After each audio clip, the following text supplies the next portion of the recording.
এখন আমি এটাই বলছি, পুলিশের তরফ থেকে বারবার করে একটা গোষ্ঠী সংঘর্ষ বলা হয়েছে। এটা আলটিমেটলি যে বিষয়টা খোঁজ নিয়ে দেখুন, এটা কাদের নিজেদের গন্ডগোলের কারণ। ভারতীয় জনতা পার্টির কার্যকর্তাদের উপরে পরিকল্পিত হামলা করবার জন্য এই ধরনের ঘটনা।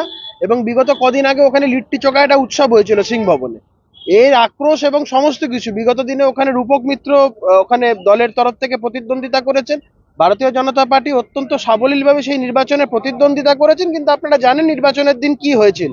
তো এই এক গাদা আক্রোশ থেকে আলটিমেটলি একটা ঘটনাকে কেন্দ্র করে এভাবে ভাঙচুর করা হয়েছে। কালকে রাত্রিবেলায় রাজ্যের বিরোধী দলনেতার সাথে এই বিষয় নিয়ে আমার কথা হয়েছে। জেলা সভাপতি মনোজ ব্যানার্জি ছিলেন, ওনার সাথেও কথা হয়েছে, রূপক বাবুর সাথেও কথা হয়েছেন, এবং রাজ্যের বিরোধী দলনেতা গোটা বিষয়টার উপর নজর রাখছেন।